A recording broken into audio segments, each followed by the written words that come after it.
स्वामी म्हणाले, तू हरलेला नाहीस, अजून सुरुवातच केली नाहीस. भाग 2. स्वामींचं मार्गदर्शन, आयुष्य बदलणारा क्षण. त्या शांत रात्रीत स्वामी त्याच्यासमोर उभे होते.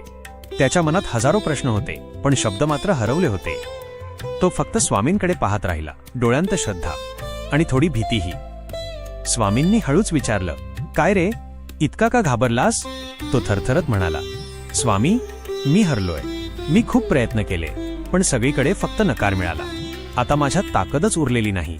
क्षणभर शांतता पसरली. स्वामी त्याच्याकडे प्रेमाने पाहत होते आणि मग ते हलकसं हसले. तू म्हणतोस तू हरलास? अरे, अजून तर तू सुरूही केला नाहीस. तो गोंधळला. स्वामी म्हणजे? स्वामी थोडं पुढे आले. तुला एक गोष्ट सांगतो. एका शेतकऱ्याने बी पेरलं, पण दुसऱ्याच दिवशी तो माती उकरून पाहू लागला. बी उगवलं का? असं केल्यावर बी उगवेल का? तो लगेच म्हणाला, नाही स्वामी. स्वामी हसले.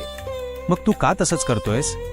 तू प्रयत्न करतोस, पण लगेच परिणाम अपेक्षित ठेवतोस, आणि जेव्हा लगेच फळ मिळत नाही तेव्हा तू स्वतःलाच नाही म्हणतोस. तो शांत झाला.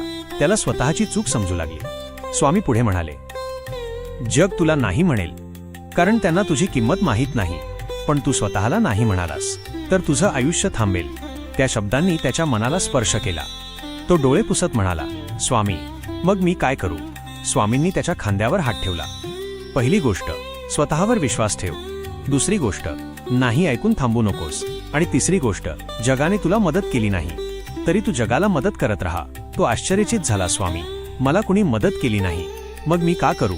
स्वामींचा चेहरा गंभीर झाला, कारण तू माझा आहेस. माझ्या लेकरांना नाही म्हणायची सवय नसते. तू जिथे कुणाला मदत करशील तिथे समज, मीच तुझ्यातून काम करतोय. त्याच्या अंगावर शहारे आले. त्या क्षणी त्याला जाणवलं, तो एकटा नाही.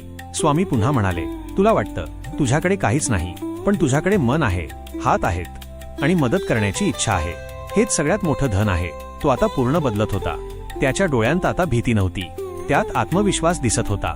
तो नम्रपणे म्हणाला, स्वामी, मी प्रयत्न करेन. मी कुणालाही नाही म्हणणार नाही. स्वामी हसले. बस, एवढंच पाहिजे होतं मला. लक्षात ठेव, जग तुझी परीक्षा घेतं, पण मी तुला घडवतो. त्या शब्दांसोबत हळूहळू तो प्रकाश कमी होऊ लागला. स्वामींचं रूप धुसर होऊ लागलं. तो घाबरून म्हणाला, स्वामी, जाऊ नका. स्वामींचा आवाज शेवटचा आला, मी कुठेच जात नाही. मी नेहमी तुझ्यासोबत आहे. आणि क्षणात सगळं शांत झालं. तो जागा झाला. सकाळ झाली होती. सूर्य उगवला होता.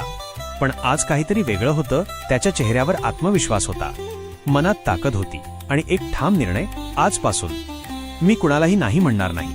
पण जेव्हा त्याने दुसऱ्यांना मदत करायला सुरुवात केली तेव्हा त्याच्या आयुष्यात असा चमत्कार झाला जो त्याने कधीच कल्पना केली नव्हती. पाठ 3 मध्ये पहा, स्वामींचा खरा चमत्कार. श्री स्वामी समर्थ.